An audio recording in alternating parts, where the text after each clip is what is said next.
All right, welcome everyone. We are back to reading and meditating on the new book, The Supreme Authority.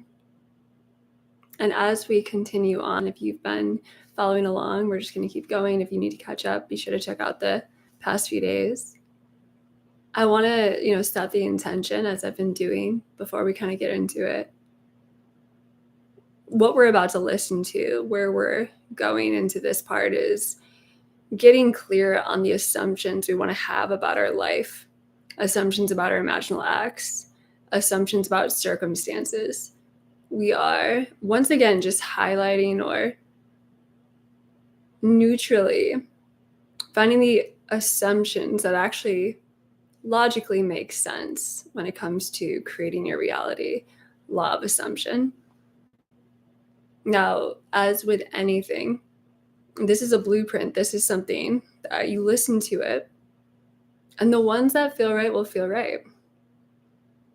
Now, they might trigger other ideas or thoughts that you inherited, were imprinted on you, and you'll know if it's true for you by how it feels. If it feels natural, it feels normal, it feels expansive and supported, go with that. Obviously the theme is being the supreme authority. No one knows better than you how to create your reality. No one knows better than you how to create your reality. And so even as we go through ideas from Neville or like quantum mechanics or what I've, created or received and I share, you're the authority. You go by what feels right in your body. Now, that also means that, yes, if old ones are coming out that don't feel right, that's when we revise it. We breathe through it. We get curious about the inner child that was taught something different. Now, something I want to bring to light that has been helpful for me as I was creating this and still am living into it, I think something that was so fascinating for me was so many places in my life that I found it. I would say it felt dangerous. It felt the feeling that would come up, right? I would own my power and be like, no, I create my reality. I'm the authority. How I create's the way to create. What I desire, that's the desire. However I do it, that's the way to do it. How I imagine others to show up is how they're going to show up. And there would be, usually a moment of like ecstatic bliss and empowerment. And then a part of me would be like, but is that safe? Others are not going to like that. That's not going to be safe. That's not going to be good. Others are not going to approve of that. And what started unfolding for me in my life was how many people I had deferred power to. And so they were reflecting this constant, judgment or almost disapproval. Like they had the right to decide who I am, what I can do, how I can do it. And at first it would bring up the little, child in me that was like, oh my gosh, I have to please them. I have to bow down to them. Like they can't know that I teach this. Like they will be mad because somewhere along the lines, right, I was taught that they need to be the boss of my reality and I have to defer to them or they're going to be angry. I'm going to get punished. I'm going to be hurt. It's going to be dangerous. And that's how things were playing out.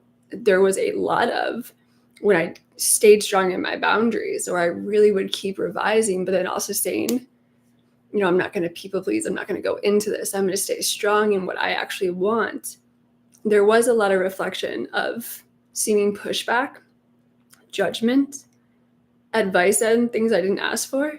And as this became clearer and clearer, I was noticing the impulse to diminish myself, to defer the power, to keep the peace. And so much of like this journey and finding out who we really are and being the creators of our reality in our own authentic style,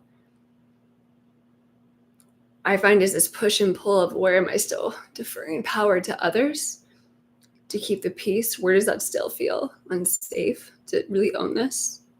Where am I going to put, their approval above my birthright to create.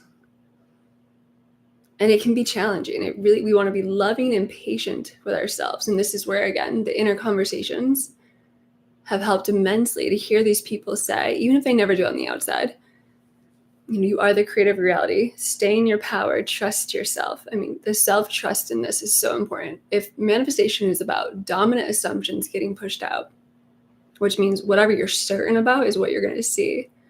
Self-trust is key to certainty. And when we pull back this idea that they're in charge, they tell me if I'm okay or not. My outer reality tells me if I'm okay or not. We say, no, I decide. My inner reality decides it, and it'll reflect. There's this continual invitation to come back into self-trust, And yeah, like I've imagined it, so it's done. I know how this is going to play out. I trust myself. I trust what feels good. And when there is that temptation to defer power, and there's emotion moving through us, right? That's such a powerful time to breathe, to do the inner conversations, to listen to something like this or the courses. But again and again, coming back to choosing yourself as the creator, because you are. There really is no one else to choose. Because even when you defer it to the mirror, you're deferring it to the mirror. You're abandoning yourself. You're abandoning your true power. And it's never going to work in your favor because you are here to fully express your power, right? But it's not to say that it's easy. There's definitely this like push and pull. And that's why I'll keep sharing this. So it makes it easier. Again, just to share a blueprint that has really helped me. But I also want to just normalize that, yeah, if you find then your 3D is really pushing you, it seems to be pushing you, right? Because old beliefs are coming up. That's all that's actually happening. And it's really making you get like strong in your resolve. Like it's just the mirror. I trust myself. Yes, this person might be angry for a little bit, but it's just the mirror, right? And then there's this like new discernment that comes up too, where whether you revise them, whatever you decide to do, for me, it became really important. It's like, wait, wherever I've allowed, people to think that they're the boss of me, or they get the right to judge me or diminish me or control me and manipulate me, like I owe that to myself to be like, nah, and to revise that however I need to. Whether I revise them or not, I'm definitely going to revise that, I stayed in my power. I stayed true to myself. And whether it's imagining them or someone else, then praising me for that, my world, reflecting that to me, that's the revision we want to go into. We're coming into your full expression, coming into your full power, instead of it being met with like the hammer of authority or others' judgments, where it's like they have no right. As an adult, they have no right. So it's just kind of like, nope, I'm going to take that back now. Thank you. And getting our solar plexus, everything back into a place of like self-trust, owning our power, reclaiming our power, and lovingly learning like where we were, deferring it, choosing ourselves, choosing what can seem like a big responsibility, but knowing that we can handle it. If you're here, you can handle it. So I'm going to press play. And if you do find this happening, I'd love to see in the comments what has helped you. For me, it was like looking at my daughter and kind of just being like, I am not going to allow this to keep happening where others have the right to judge me or tell me how to do what I innately know how to do, how to be a mother, how to teach this content, how to be who I am. Nobody knows that better than me, how to be who I am. So all the people that are trying to tell me how to be or threaten me and what I've created, they're weirdos. I'm done with that. That's super weird that they think they can control that in any way. And getting it to a place where it's not so scary and just kind of seeing it for the absurdity. The mirror thinks, or it's still showing this idea. Getting to a place where you feel safe enough to be like, yeah, that was silly. I'm going to stay in my power now. Because that's what I came to do. All right, let's listen in. Assumptions about your life. You assume that your life is a continuous flow of abundance, joy, and ecstasy.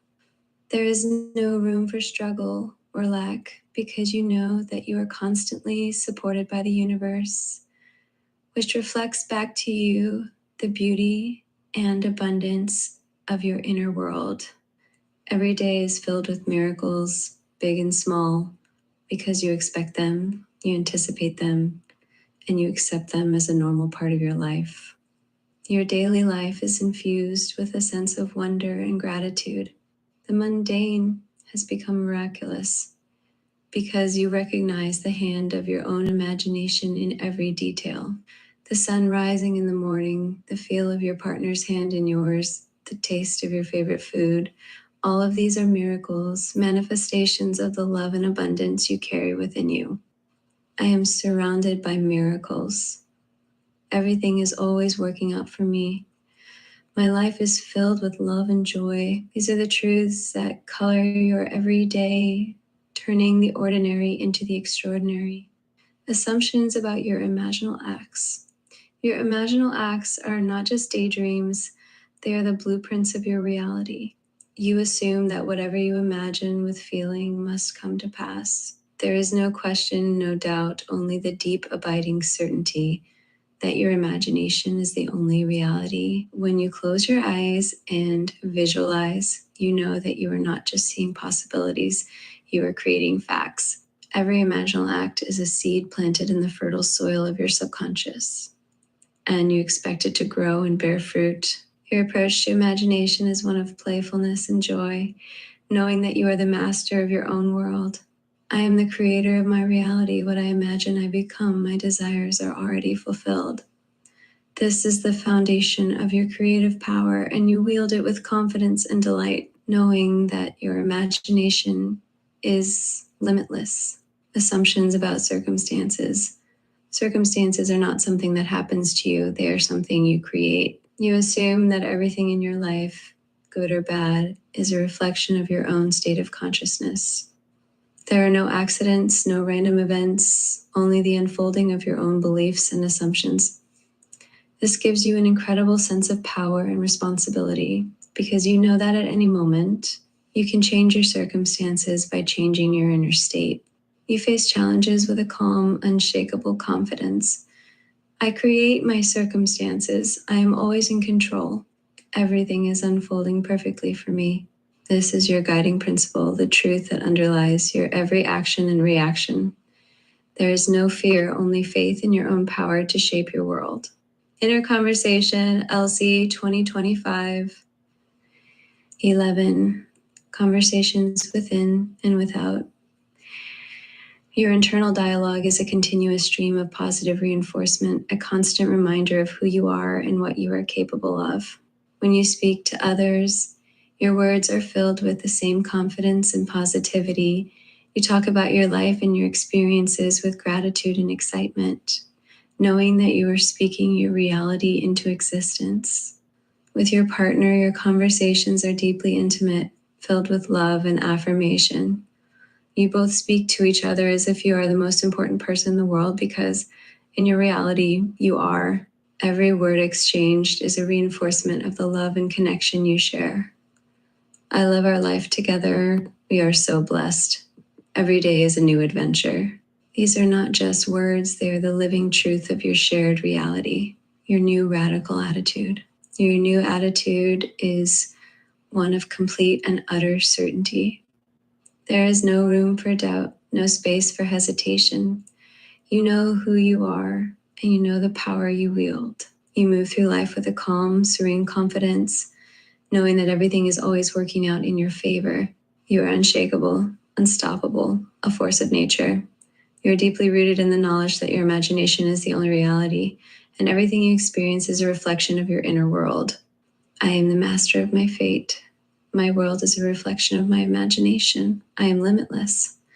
This is the mantra that guides your life, the truth that cannot be swayed or distracted.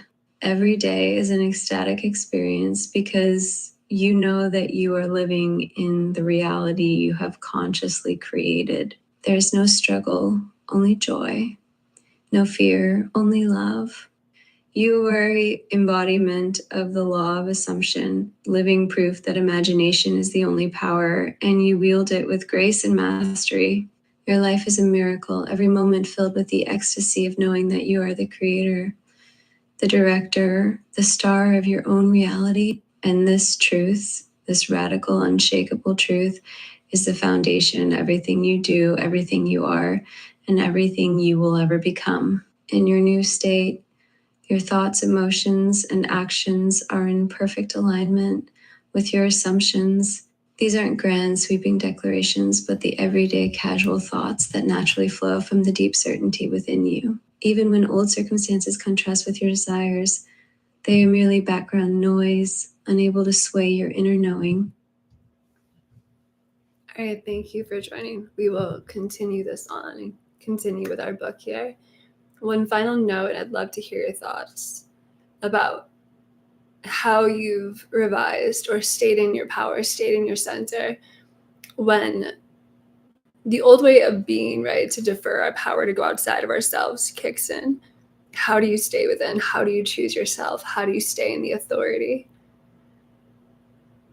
I'll leave you with this, that especially in the most trying times where it can feel like the outer world has such a pull on you, or families or societies or things that just were there since birth.